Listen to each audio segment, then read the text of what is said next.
Então, galera, nós vamos ver uma sequência agora de questões. A gente vai fazer a 4, a 5, a 6, a 7 e a 8. Então é um conjunto que quando terminar aqui, você vai bater no peito e vai dizer assim, ó, eu sei leis ponderais. Essa questão 4, ela está aqui não à toa, porque ela vai trazer uma teoria para você. Tá? É um grupo de questões que, em primeiro ano, o livro nem fala da lei, por exemplo, das proporções múltiplas de Dalton, que vai falar dessa questão. Poucos livros trazem. Então, quando traz depois, não traz no momento, lá quando você começa. Se eu estiver trabalhando aqui, eu já sei que eu vou pular. Não vai. Normalmente os colégios não trabalham isso com os meninos, porque o menino do primeiro ano ele não tem ainda no início essa capacidade de compreender a lei de Dalton, lei das proporções múltiplas. Não é lei de Dalton associada à pressão lá em gases, é lei de Dalton associado às proporções múltiplas. Então, leis ponderais. Deixa eu fazer só uma puxada aqui teórica. Leis ponderais. Nós temos Lavoisier com a lei da conservação da massa. A massa dos reagentes de uma reação química é igual à massa dos produtos de uma reação química. Igor está aqui, a gente estava falando na turma lá da Baiana. E assim, isso daqui está de acordo com Lavoisier? Não, porque é um processo nuclear. Um processo nuclear não está de acordo com a lei de Lavoisier. Reações químicas. Vem Proust e traz uma lei. Lei da proporção constante. Eu tenho 2 ou mais reagentes. Esses reagentes reagirão para produzir uma substância. Essa reação existe uma proporção em massa. De modo que se você pegar e aumentar a quantidade de um, você vai ter que aumentar a quantidade do outro na mesma proporção, para produzir a mesma substância. Eu vou voltar e eu quero que vocês prestem bem atenção agora nesse final da minha fala. Se eu tenho 2 substâncias que vão reagir para produzir uma terceira, tudo que eu fizer com uma dessas substâncias, eu tenho que fazer na mesma proporção com a outra substância para dar a mesma substância. Por que isso é importante? Lei das proporções constantes. Porque Dalton vai pegar e vai dizer assim, mas se essas 2 substâncias, lembra das 2 substâncias? Elas puderem reagir para formar mais de uma substância. Percebeu a mudança? Aqui você pegava essa e essa para produzir uma. Então toda vez que você dobrava, todo mundo tinha que dobrar para produzir a mesma. Se eu triplicasse, todo mundo tinha que triplicar para produzir a mesma. Se eu reduzisse uma metade, tinha que fazer o que com a outra? E se eu não reduzisse? Como você vai produzir a mesma substância, um reagente está em excesso. Então você tem a figura aí do reagente em excesso. Na lei das proporções múltiplas, eu não vou mais produzir uma substância. Eu vou produzir o quê? Mais de uma substância. Então eu posso ter uma proporção entre esses dois que produz a substância A. Mas eu posso ter uma nova proporção entre eles dois que produz a substância B. Isso é a lei das proporções múltiplas ou lei de Dalton. Aí ele vai dizer que se a quantidade de um ficar constante, a quantidade do outro tem que estar variando em valores múltiplos. Enquanto a variação para Proust era constante, a variação para Dalton é em valores múltiplos. Agora, cadê o povo aí? Qual a diferença básica que você notou entre as 2 leis? A de cá é para produzir uma substância, perfeita, Renatinha. E a de cá para produzir mais de uma substância. Então isso aqui vai ajudar bastante na resolução das questões. Vocês vão começar a notar, é a mesma substância, então está valendo Proust. Tem mais de uma substância, então estou lidando com Dalton. Vamos pegar 4, 5, 6, 7, 8 aí, vamos enxergar isso. Cadê? Quem vai ler agora? Vitor, no estante, quem vai? Outra pessoa que sabe? Vitor, disse que vai ler? Igor, disse que vai ler. John Dalton, a data. Não precisa falar a data, não. Pode passar daqui, para ter uma noção de quando o cara pode falar que o Dalton foi um cientista que se destacou nos campos experimental e teórico da química. Tudo bem, pessoal? Ciência tem experimento. Ele vai se destacar tanto no campo experimental quanto teórico. Vá. Estudiosos da história da química acreditam que ele previu a lei das proporções múltiplas, em 1103, com base na teoria atômica que elaborou. Então, baseado na teoria atômica dele, Ele traz uma lei das proporções múltiplas. Continua. Segundo Dalton, se a massa fixa de uma substância química A se combina com massas diferentes de uma substância química B, Para. Uma massa fixa de A se combina com massas diferentes de B. Eu não posso estar produzindo a mesma substância. Como é que uma quantidade fixa de A vai se combinar com massas diferentes de B? Então eu estou produzindo novas substâncias. Porque se a massa fixa de A reagisse com uma massa de A de B e depois com outra massa de B, você fala assim, está em excesso essa massa. Por quê? Porque a proporção tem que ser constante. Você já entendeu como é que funciona elas. Continua. As massas de B apresentam uma relação de números inteiros e pequenos. Perfeito. Dalton também explicou, com base na teoria atômica, a lei de conservação de massa, de Lavoisier, e a lei das proporções constantes, de Proust. A tabela apresenta as massas de oxigênio, O2 gasoso, que se combinam com as de nitrogênio, N2 gasoso, na formação de 3 óxidos desse elemento químico. Então, minha amiga Renatinha, eu gosto de Renatinha faz isso. Aí você cala, tudo. Minha amiga Renatinha, olha que legal quando você está fazendo a questão aqui e a questão ela pega e traz isso. Olha como meu entendimento já mudou, Vini. Quem foi que trouxe a 64? Acho que foi Ana Vi. Ana Vi, a tabela apresenta massas de oxigênio que se combinam com as de nitrogênio. Você fala, beleza, se ele produzir somente uma substância, oxe. Agora o que é que ele fala? Na formação de 3 óxidos desse elemento. Então você vai produzir 3 óxidos desse elemento, e se esses 3 óxidos forem diferentes, eu estou de acordo com a lei de quem? De Dalton. Perfeito? Vamos continuar. Vá. De acordo com essa informação, se a partir da análise dos dados da tabela é correto afirmar que... Então vamos lá. Primeira coisa. Massa de nitrogênio. Constante. Massa de oxigênio. Me permitam fazer uma coisa aqui que vai lhe ajudar bastante. Quando você pega e está no modelo de Dalton, você tem que lembrar sempre de uma coisa. A coisa tem massa. E essa massa está associada a uma coisa. Quem é essa coisa? O átomo. E o átomo é visto como um volume. Se eu pegasse uma tabela periódica agora, qual seria a massa do nitrogênio? Aí a leitura pode ser vista assim, é bem fácil de você entender. N2 reage com... Na verdade não é o O3, seriam 3 meios de O2, que ele está considerando oxigênio. Perfeito? Então isso daqui reage com isso daqui, se é que você me entende, e produz isso daqui. Esse é o óxido. Aí se você puder olhar não para a massa, porque ele fala de uma massa fixa, mas aí Vini fala, poxa, eu não queria olhar para a massa. Eu aprendi, a gente viu na nossa aula, que para Dalton, massa é coisa e coisa é massa. Meu concorrente, para Dalton, modelo da bola de bilhar. Hoje uma aluna perguntou assim, eu virei assim, o que está faltando na nossa aula? Ela falou assim, a aplicação. Todas as aulas que a gente teve até agora foram aulas que no final a gente tinha uma aplicação da coisa. Você quer uma aplicação do modelo de Dalton? Está aqui, ó. A coisa tem a massa e a massa tem a coisa. Já assim eu não entendi pela massa. Ótimo, então bora entender pela coisa. Nós temos aqui, de novo, 2 átomos de nitrogênio. E o que é que eu tenho aqui? 4 átomos de oxigênio. Então eu posso dizer que eu tenho aqui o N2O4. Já é outro óxido, tá vendo? Mas a quantidade de nitrogênio, seja ela em massa e seja ela em átomos, está mantida constante. E o que está acontecendo com o oxigênio? Está variando em números inteiros e pequenos, como ele manda lá. 3, aí o outro, 4, olha o número que está aí. Aí ele vem no último e bota, olha, aqui eu tenho N2 e aqui eu tenho o quê? 5 meios de O2 para dar quem?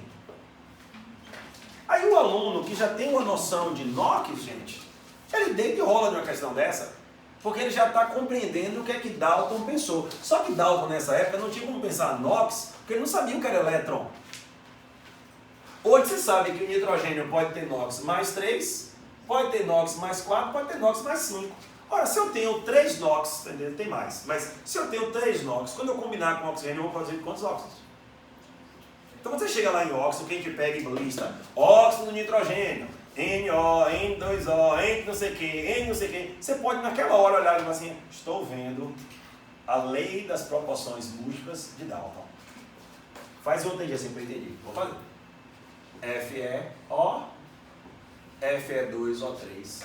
Se eu tenho um elemento e esse elemento possui mais de um NOx, ele vai produzir mais de um óxido. Aqui você não vai conseguir enxergar a lei de Proust, a não ser que você forme o mesmo óxido. Se você formar o mesmo óxido, a lei de Proust vai valer. Agora, se você vai variar de um para o outro, já era. Bora ver então agora a nossa questão. A questão, essa das todas aí, essas é umas que pegam, das que pegam mais pesado. A gente já vai matar logo ela no início e vamos lá. Cadê? Vai lá.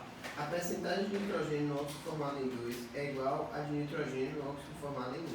A porcentagem de nitrogênio no óxido formado em 2 é igual a nitrogênio no óxido formado. Essa porcentagem é em massa, tá, gente? Aí ele não falou, ele deveria ter falado. Porcentagem em massa. Aí o aluno desavisado vai cair em uma pegadinha. Tem a mesma quantidade, mas a massa total não é a mesma. Então o percentual de 28 em 76 é uma coisa.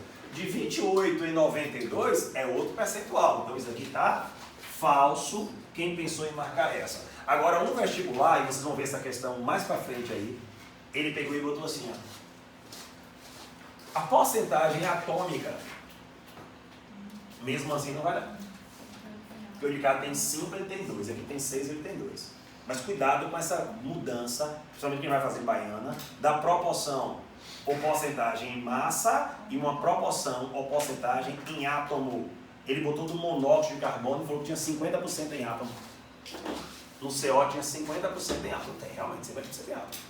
Agora, se eu perguntasse se era a porcentagem em massa, não, porque o carbono é 12 e o oxigênio é 16, então você não tem 50%.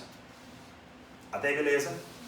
2. Letra B. Composição em massa do óxido de nitrogênio formado em 3 é de 2 gramas de nitrogênio para 4 gramas de oxigênio. É só você fazer seu cálculo. E nem precisa, na verdade, porque aqui, ó, 28 está para 80, assim como 2 está para 4, não. 2 está para 4, é uma relação de dobro, e ali não é de dobro. Ele marca a mesma proporção em massa. Isso daqui está falso. Mas vi aqui, já pegou e falou assim, assim, poxa... Eu quero saber como fazer, fica tipo... Mas, ó, nessas horas é muito fácil, porque botou a composição em massa, e aqui já tem a massa. Formou aquilo, não formou? Não tem reagente em excesso, ó. Tudo isso reagiu com tudo isso, formou tudo aquilo. Então já tem a proporção aqui. C. Composição centesimal do óxido formado em 1 varia com as massas de nitrogênio e de oxigênio que se combinam. Ó, que pilantragem. A composição centesimal do óxido formado em 1. Vem cá, gente. A composição desse óxido formado em 1 muda? A composição centesimal do óxido formado em 1 muda? Não. Porque o óxido formado em 1 tem uma fórmula. Então, independe da origem dele. Uma substância apresenta a mesma fórmula, independente da origem dela. Não me interessa se eu produzir assim ou se eu produzir assado, baiana. Eu tenho álcool e esse álcool veio da cana-de-açúcar. Ou então esse álcool veio por uma reação de desidratação. Não me interessa. Você produziu o mesmo álcool. Se você produzir o mesmo álcool, ele tem a mesma forma. Então a composição centesimal dele é a mesma. Ele está brincando aí com a noção de fórmula. Isso está de acordo com a lei de Proust. Eu não vou mexer aqui, porque a gente vai precisar daqueles números, tá? Então eu vou só ler, a gente vai ler sem subir. Vá. D. Relação entre as massas de oxigênio que se combinam com a massa fixa de nitrogênio são, respectivamente, 3, 4 e 5. Então se você pegar aqui a proporção que se combina com a massa fixa, você não precisa nem fazer essa coisa, mas você entendendo fica aí. 48, 64 e 80. Não estão entre si em uma relação de 3, 4 e 5? Tudo aí é 16. Então está dizendo, ó, você manteve a massa de um fixa. Se você pegar e fizer a relação da massa dos outros, elas estão em uma proporção. Lei das proporções múltiplas. É mais complicação no que ele está trazendo do que dificuldade no processo. Agora, óbvio, tudo começou a ficar mais fácil Depois que a gente percebeu a diferença dessa para essa, não é nem essa daqui, é essa para essa. Entendeu isso? Você começa a pedir para cair esse negócio. Tá vendo aí como é diferente o processo e como pode precisar levar tensão à questão. Qual é a outra? Reação de 28 gramas de nitrogênio com 80 gramas de oxigênio na experiência 3, realizada em recipiente aberto, está de acordo com a lei de conservação de massa de Lavoisier. E aí? Recipiente aberto. Recipiente aberto. Eu estava dando uma aula uma vez para a Alice, minha filha, e ela falou assim, você me explica leis ponderais? Eu falei, explico. Explica. Aí ela pegou e fez, vou pegar aqui os exercícios. Eu peguei os exercícios, botou tudo lá, e falei com ela assim, olha, a primeira coisa que a gente vai aprender, a gente vai estudar o quê? Ela falou, leis ponderais. Eu falei, pronto. Então você vai aprender que lei na natureza é obedecida sempre. Ela, não, beleza. Eu falei, não, beleza não. Daqui a pouco ninguém vai estar sacudindo sua cabeça aí e você vai estar fazendo besteira. Lei na natureza vai ser o quê? Obedecida. Lavoisier diz que ele tem uma lei. Em uma reação química, a massa dos reagentes é igual à massa dos produtos. Isso é o quê? Isso vai ser obedecida? Sim. Então a letra E está dizendo o quê?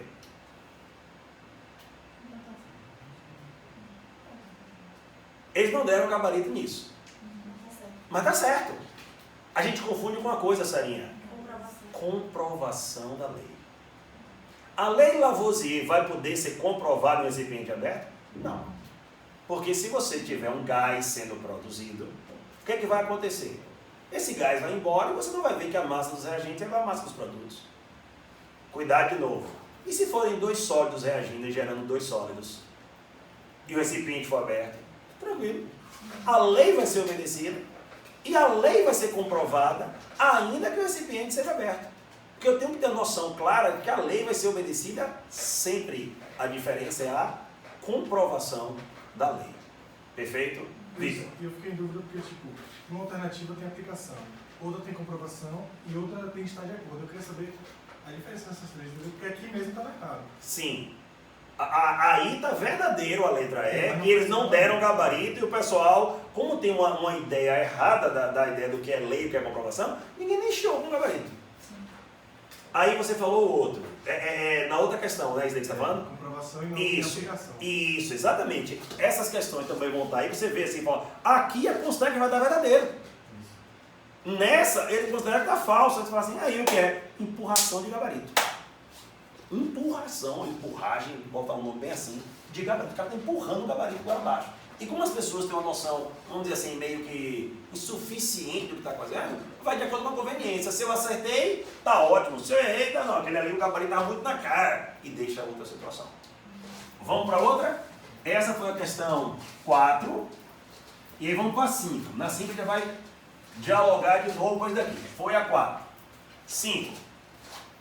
Quem é que lê agora? Excelente essa 5, tá? Vai lá uma pessoa? Pode ler? Pode. Com o objetivo de comprovar a lei de conservação das massas em uma reação química. Para aí agora. Objetivo de quê? Porque lei ocorre. Eu agora quero comprovar essa lei. Vai lá, Vi. Lei de Lavoisier. Um becker de 125 ml contém uma solução diluída de ácido sulfúrico. Foi pesada juntamente com um vidro de relógio. O vídeo relógio é um aparelhozinho de laboratório, que é um vídeo relógio mesmo, você pega e coloca pequenas quantidades de massa, tá? Contendo pequena quantidade de carbonato de potássio, que em seguida foi adicionado à solução ácida. Então, deixa eu só mostrar para vocês aqui só uma coisa. Isso é o carbonato de potássio, ele é sólido, e eu vou botar ele para reagir com ácido sulfúrico, em uma reação chamada de dupla troca. Ele assim, é um ácido básico de caráter básico. Ele é um ácido de caráter básico. A reação se dá da seguinte maneira. Eu tenho a formação de K2SO4 e aí ele vai gerar. Quando eu tenho uma reação entre um sal e um ácido, ela pode acontecer se um dos produtos for um ácido mais fraco. Então eu tenho um ácido sulfúrico e nessa reação eu poderia gerar ácido carbônico, que nós sabemos que é um ácido mais fraco do que o ácido sulfúrico, então essa reação ocorre. A outra possibilidade seria gerar um precipitado. Só que não vai gerar nenhum precipitado porque o sal que você tem antes e depois são sais da família 1A. E todo sal da família 1A é solúvel Então eu não tenho um precipitado, porque eu vou produzir um sal do grupo A, e sal do grupo A é sempre solúvel em água. Eu posso gerar um precipitado, posso gerar uma substância volátil, que é o que a gente vai considerar agora, ou então um ácido ou uma base mais fraca. No caso aqui vai ser um ácido. O que é que eu tenho aqui? Ó, todas as vezes que eu produzir H2CO3, eu posso considerar, na verdade, a produção de água e CO2. O CO2 é um gás. Esse gás vai fazer o quê? Vai embora. Se o meu objetivo é comprovar a lei de Lavoisier, era importante que esse experimento fosse realizado em quê? Em recipiente fechado. Mas por que o H2CO3 pode ser considerado isso? Eu sei que é a forma, mas ele é instável? Ele é instável, então parte dele vai sofrer decomposição e parte não vai. Então, para efeito do cálculo, você considera que todos sofrem decomposição. Cadê nós? Terminada a reação, o becker com a solução e o vidro de relógio vazio foram pesados, verificando-se que a massa final no experimento foi menor que a massa inicial. Tudo bem, pessoal? Então a gente já imaginava, baseado na equação que eu escrevi, que a massa final seria menor do que a massa inicial. Vá. Considerando-se a realização desse experimento, a conclusão correta para a diferença verificada entre as massas final e inicial é... Bem estilo Enem do processo agora. Porque ele quer ver exatamente sua compreensão do processo. Ele não dá, é correto afirmar, ele quer que você explique. Vá. Letra A. A lei de Lavoisier não é válida para as reações realizadas em soluções aquosas. A lei de Lavoisier é lei. Ótimo. Letra B. A lei de Lavoisier só se aplica a sistemas que estejam nas condições normais de temperatura e de pressão. A lei de Lavoisier é lei. Continua. Letra C. A condição para a comprovação da lei de conservação das massas é que o sistema em estudo esteja fechado. Olha a diferença. A A comprovação disso daqui. Perfeito. Letra D. O excesso de reagentes não foi levado em consideração, inviabilizando a comprovação da lei de Lavoisier. Ainda que você tenha reagente em excesso, o excesso não vai reagir. Então o excesso que está antes, ele vai estar depois também. A massa, só que Lavoisier não se preocupou com isso, porque ele vai dizer assim, ó, a massa de quem reage. Se o excesso não reagiu, é como se a massa dele fosse ignorada no processo todo. Então não interessa se tem excesso ou não tem excesso, só enrolação. Olha o que ele diz agora. Letra E. A massa dos produtos de uma reação química só é igual à massa dos reagentes quando eles estão no mesmo estado físico. Ou seja, um monte de enrolação para no final chegar aqui e dar a condição, não para a lei acontecer, mas para você comprovar a lei. Então ficou claro essa noção de, como o Vitor pegou e falou, aqui ele mostra como se a lei não fosse obedecida. Aí aqui ele já deixa claro que ele entende o que é comprovação da lei e o que é lei. Perfeito. Gabarito, letra C. Matamos aí a 5 e vamos para 6. Opa, botar aqui 6. Quem pediu a 6? Já fui. Já é da Unesp, tá? Então a gente vai sair um pouco da pegada que tinha lá, mas vamos continuar na mesma ideia. Cadê? Eu vou começar a botar para ler na fila. Vai que conseguir ficar para esse tempo. Vai, esse cara de cola. Quer Sarinha que gosta de ler? Sarinha do Kindle. Vai, Sarinha. A lei da conservação da massa, enunciada por Lavoisier em 1774, é uma das leis mais importantes das transformações químicas. Das transformações químicas, que também podem ser chamadas de reações. Então só vale para reações. Ela estabelece que, durante uma transformação química, a soma das massas dos reagentes é igual à soma das massas dos produtos. Essa teoria pode ser explicada alguns anos mais tarde pelo modelo atômico de Dalton. Entre as ideias de Dalton, a que aparece a explicação mais apropriada para a lei da conservação de massa de Lavoisier é a de que? A primeira coisa é que ele não quer que você grave nada. Tanto é que ele enuncia a lei para você de novo. De boaça. Você compreendeu? Bora aplicar agora. Átomos não são criados ou destruídos ou convertidos em outros átomos durante a transformação química.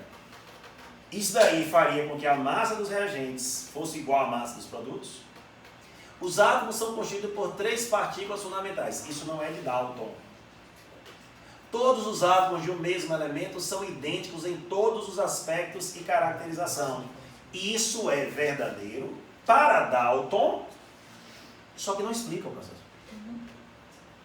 Isso aqui é uma das perguntas que mais aparecem associadas a Dalton, porque eles perguntam assim, para Dalton, a noção de isótopo já existia? Não, porque para Dalton todos os átomos de hidrogênio eram iguais entre si. Todos os átomos de carbono eram iguais entre si. Então isso aqui é verdadeiro para Dalton, só que não explica. Então aqui é uma questão de enunciado. A pessoa fala, pô, Dalton falou de negócio, eu lembro. E é o que os caras fizeram. Eles já trabalharam em cima de uma proposta que cai muito nos vestibulares associados a Dalton. Dalton fala que os átomos são iguais, são. Então Dalton não fala de isótopos. Aí o menino gravou isso. Aí, olha, igual o professor falou na sala. Isso não explica o que ele quer. Aí que está o problema. Letra D. Toda matéria que Um elétron. Não tem elétron em Dalton. Letra E. Toda matéria constituída por átomos. Pronto. Então o que é que nós temos aqui? Dalton e Dalton. Dalton diz, toda matéria é constituída por átomo, átomos são semelhantes a bolinhas de bilhar. Estruturas indivisíveis, indestrutíveis, que contêm massa, mas se você puder aplicar o meu modelo, não é isso que eu quero que você faça. Eu quero que você lembre que a massa está associada a uma quantidade e uma quantidade está associada a uma massa. Logo, se os átomos não são criados, nem destruídos ou convertidos em outro átomo durante uma transformação química, a massa dos reagentes será igual à massa dos produtos. Beleza, pessoal? Tranquilo? Não sei quem estava com essa dúvida aqui, mas daí foi a 6 e a gente conseguiu escapar de duas outras situações que eram verdadeiras para Dalton, mas não explicavam. Então você chega naquela ideia ali, eu cheguei na resposta, mas não entendi porque que eu errei. Errou porque não obedeceu ao enunciado. Olha o enunciado como já começa a ser importante nas questões de São Paulo. Essa foi a 6. Então bora para a 7 agora. E Ana Manu? Oi. Nenhum aí, tudo beleza? É porque eu estava fazendo de materiais. Tava de materiais. Não pegou aqui, beleza. Quem vai nessa?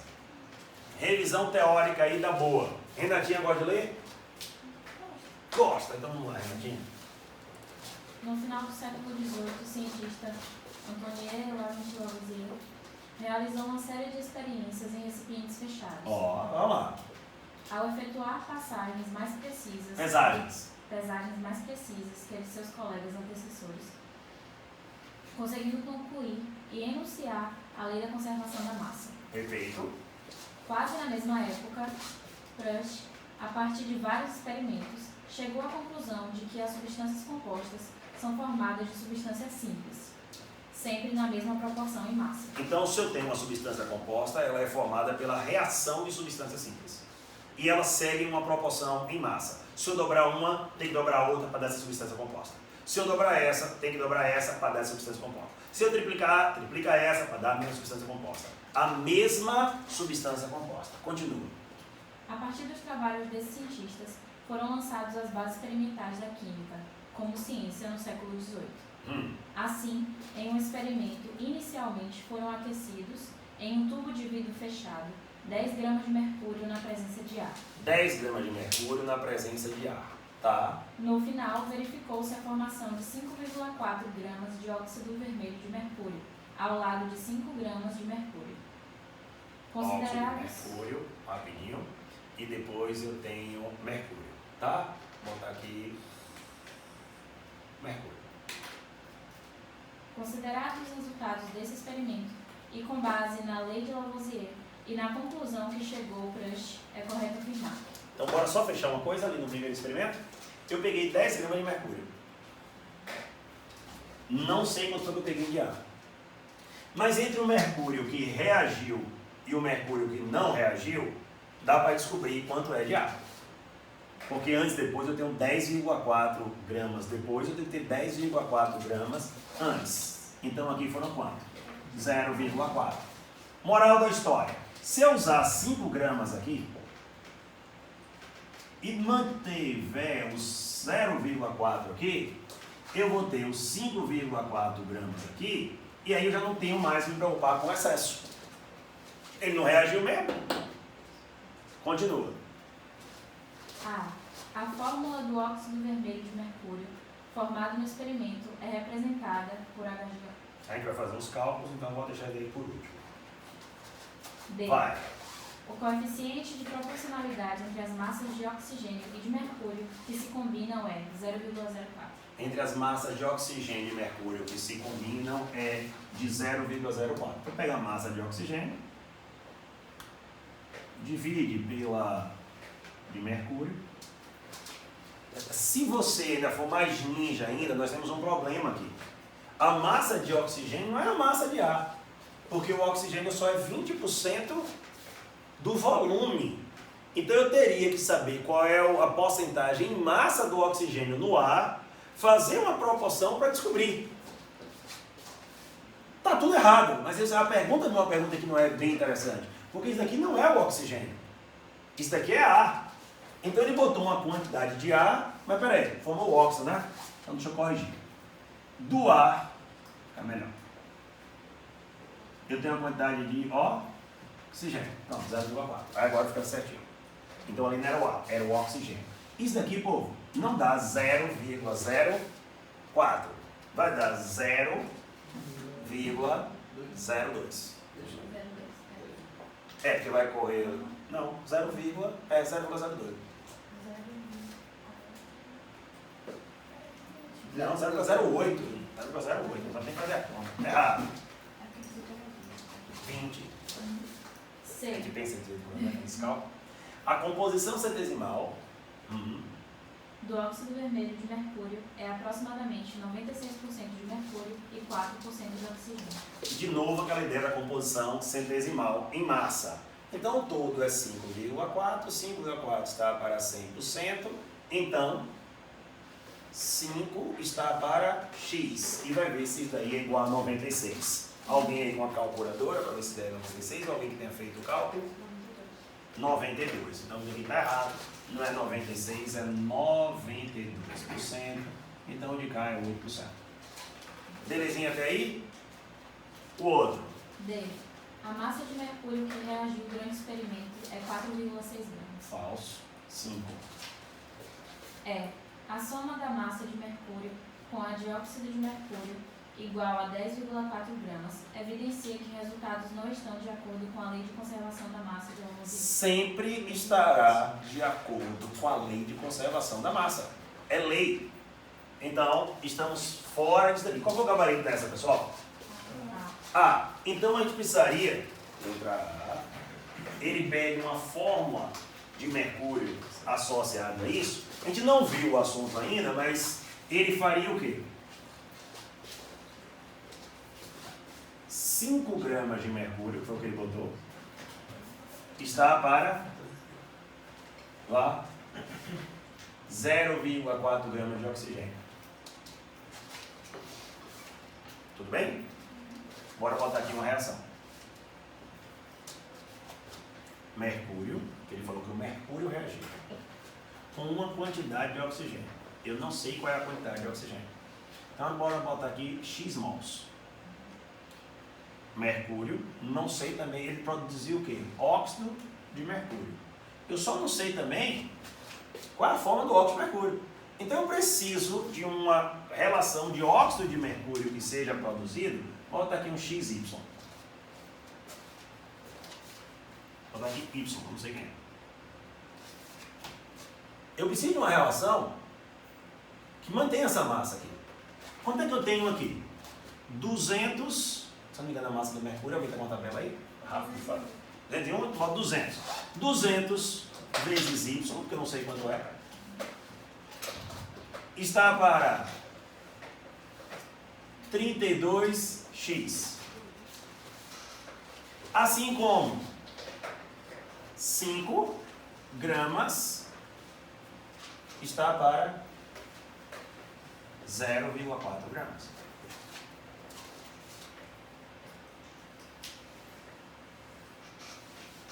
Tudo beleza? Bora ver a parte numérica disso.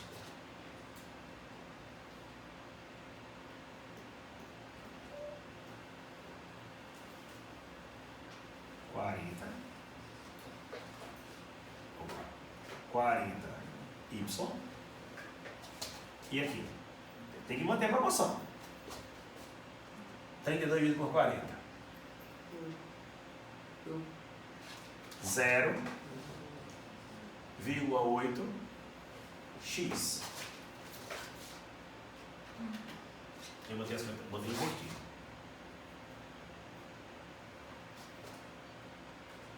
Tudo bem? Está invertido. Assim, o que é que eu tenho aqui? Eu tenho uma relação que se o de cá tivesse 40, o de cá tivesse 40, tá faltando tem então uma coisa errada aqui que eu não botei certo. 1 é 0,8 é 80. A proporção, peraí. Nem senão eu vou os 2x que eu botei aqui. Ele teria que estar com 16 aqui, na proporção do óxido. Beleza? 200 e aqui 16, mas eu não sei aquela quantidade. Mas só que eu botei 32 como se aqui fosse a quantidade. Eu tenho que pegar a quantidade que é aqui, eu não sei quem é. Aqui eu tenho y desse e x desse. Então, y desse vezes 200, que é a massa dele, Vitor e Vinícius, estava aí, eu não sei qual foi os que estão falando aí. E aqui 5, que é a massa dele ali dentro. Aqui dentro eu tenho 5 dele. Porque se eu for por aqui, eu não sei quem são as quantidades. Porque aqui tem um x na frente que eu devo multiplicar por 2. E aqui eu tenho quanto? 0,4 do outro. E eu tenho 16x. Quando eu faço isso e divido por 40, vai dar exatamente o 0,4. Moral da história. Eu tenho a mesma quantidade y associada a x. Então, se eu disser para você que o óxido que é produzido ali é HGO, HG2O2, HG2 o que for, tá certo. Porque eu tenho uma proporção que se mantém.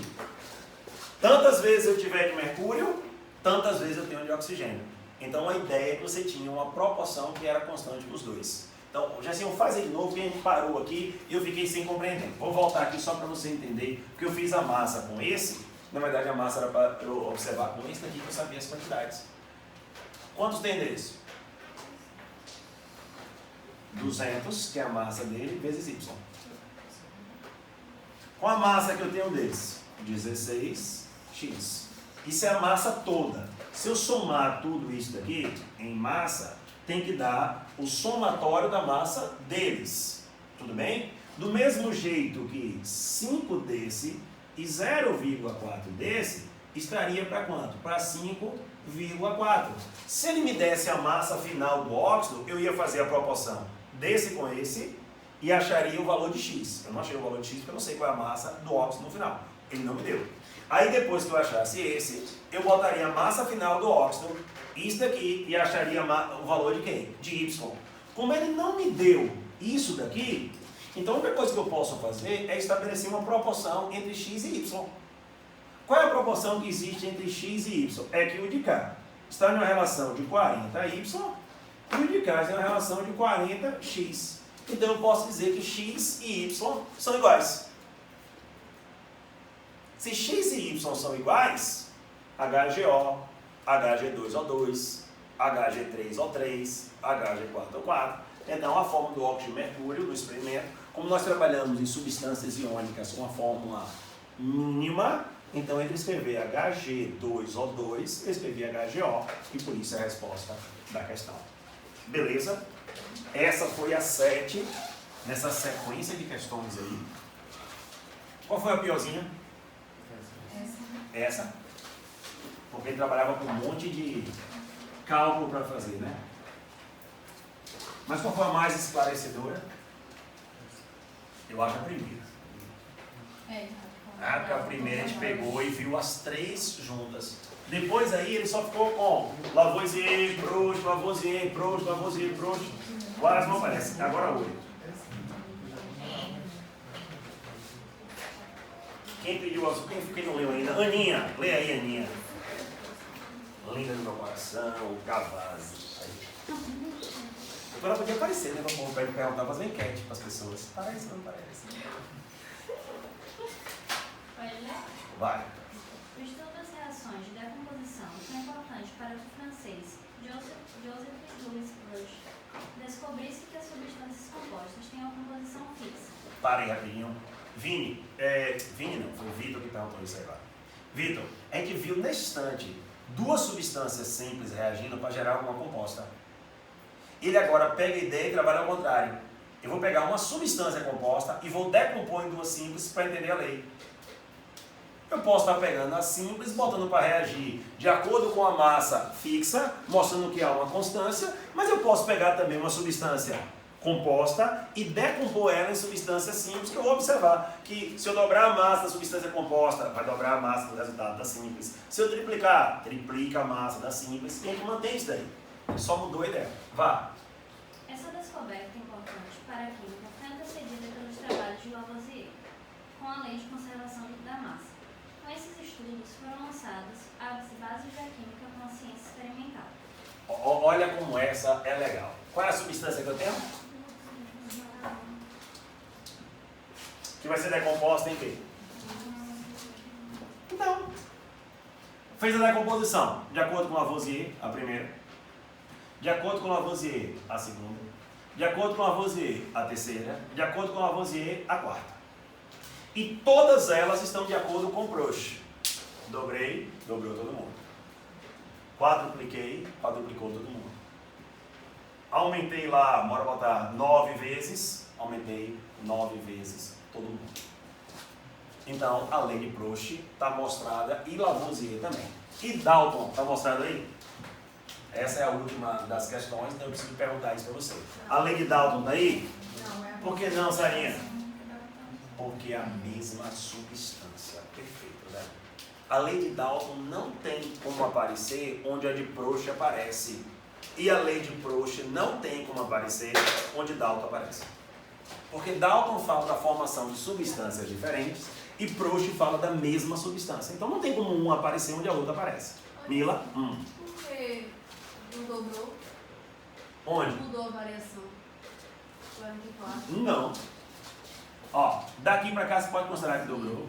Daqui para cá você pode considerar que dobrou. Aqui eu considerei que quadruplicou daqui para cá. Não, ela fala de 44 para 100. Mas eu não preciso ficar dobrando. Se dobrar 60. Ele pegou aqui, eu vou pegar e aumentar daqui para cá, eu aumentei 9 vezes. Então daqui para cá eu aumentei 2, alguma coisa. E aí todo mundo aumenta 12, alguma coisa.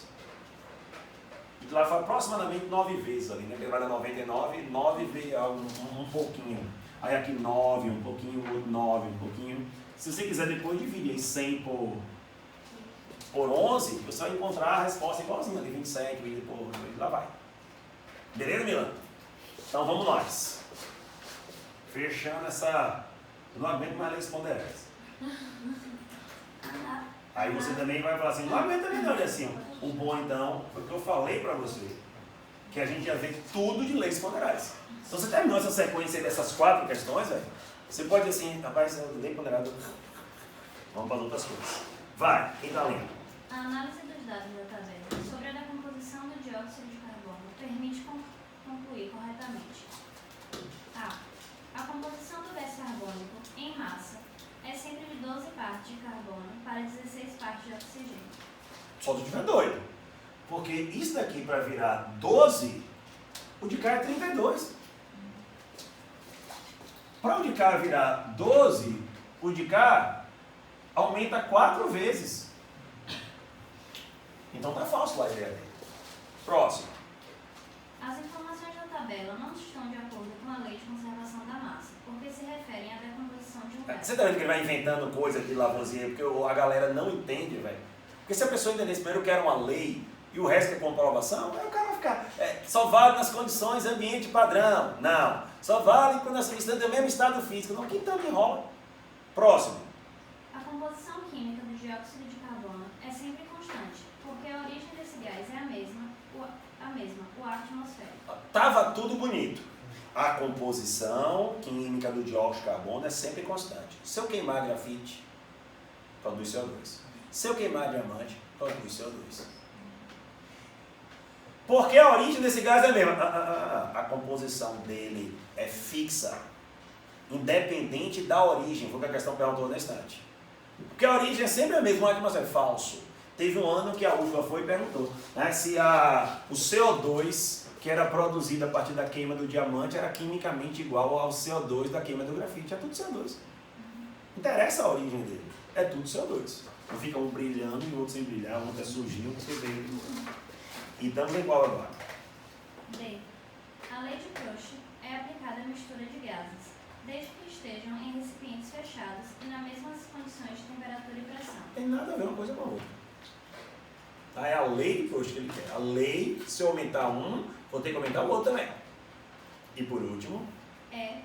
A composição química centesimal do dióxido de carbono evidencia que a relação entre os átomos dos elementos químicos de carbono e oxigênio é 1 para 2. eu quero só que você pegue agora e sublinhe a palavra átomo. Porque se você pegar a composição centesimal em massa, não dá 1 para 2. Mas quando ele quer do monóxido de carbono, não é do monóxido de carbono que ele quer, do dióxido. Então, agora quando você pega a composição atômica, aí beleza, é 1 para 2. A composição em massa é uma coisa. Perfeito? Muito claro pra mim, né? Composição em massa. 12 de carbono, oxigênio 32, total CO2 44. 44 é 100%, assim como 12 é X. Achei o percentual de carbono. Se eu fizer a mesma coisa com 32, achei o percentual de oxigênio. Ele pegou e fez. Tá vendo isso? Quantos átomos tem? 3 átomos. 3 átomos desse, 100%. Um átomo desse, quantos por cento? Então ele está dizendo para você que quando você tem aqui, ó, 66,6667 do de cá em átomos, o de cá você tem 33,333. Em átomos, proporção de 1 para 2. Você pode voltar na C? Eu volto. Porque a origem desse gás é a mesma, no caso não é. Não, ele está dizendo assim, ó, se a origem desse gás é a mesma, então a composição química dele vai ser constante. Não precisa ser do mesmo lugar. Basta que forme a substância. Qualquer CO2, queimei gasolina, produz CO2. Qual é a proporção? Um átomo desse para 2 átomos desse. Ah, mas ele veio do álcool. Um átomo desse para 2 átomos desse. O que eu posso aumentar é a quantidade que é produzida. Mas o que eu tenho ali é a mesma proporção em massa. Cadê meu amigo Igor que vai dar? Alguém teve mais alguma dúvida? A gente vai fechar aí leis ponderais de boaça.